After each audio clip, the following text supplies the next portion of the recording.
सुबह से शुरू हो जाएगी मतगणना। जैसे ही सुबह 7 बजे ईवीएम खुलेंगे, साफ हो जाएगा कि किसके भाग्य में क्या लिखा है, कौन हारेगा, कौन जीतेगा और बिहार की सत्ता की चाबी आखिर किसके हाथ लगेगी। इस बार का चुनाव बेहद दिलचस्प है, क्योंकि एग्जिट पोल के नतीजे एनडीए और महागठबंधन की टक्कर दिखा रहे हैं, लेकिन जमीनी हकीकत कुछ और है। एनडीए और महागठबंधन दोनों सीटें तो लाएंगे, पर अकेले दम पर सरकार बनाना शायद किसी के लिए मुमकिन नहीं होगा। ऐसे में सवाल उठता है कि सरकार बनेगी कैसे।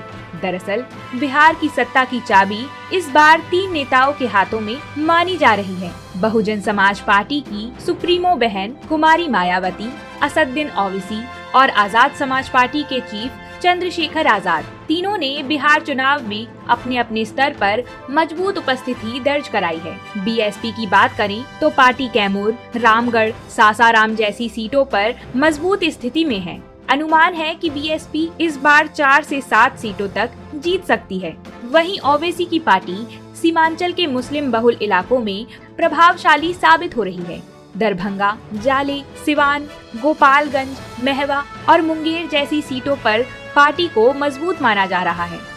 पिछली बार की तरह इस बार भी ओवैसी की पार्टी 4 से 6 सीटें जीत सकती है। आजाद समाज पार्टी की बात करें तो चंद्रशेखर आजाद ने नवादा, मुजफ्फरपुर और चेनारी जैसी सीटों पर जोरदार प्रचार किया है। उम्मीद है कि इन इलाकों में पार्टी का खाता खुल सकता है और 2 से 3 सीटें उनके खाते में जा सकती हैं। यानी कुल मिलाकर देखें तो बीएसपी, एआईएमआईएम और आजाद समाज पार्टी मिलकर लगभग 10 सीटों तक पहुंच सकती है और यही सीटें तय करेंगी कि बिहार की सत्ता पर कौन बैठेगा, क्योंकि बहुमत के लिए जहां 122 सीटों की जरूरत है, वहीं एनडीए और महागठबंधन दोनों को इन दलों के समर्थन की दरकार पड़ेगी। मतलब साफ है कि बिना मायावती, ओवैसी और चंद्रशेखर आजाद के समर्थन के बिना बिहार में सरकार बनाना नामुमकिन सा होगा। वोटिंग प्रतिशत भी इस बार रिकॉर्ड रहा है, जिससे साफ है कि जनता बदलाव चाहती है और यही बदलाव शायद इन नई ताकतों के रूप में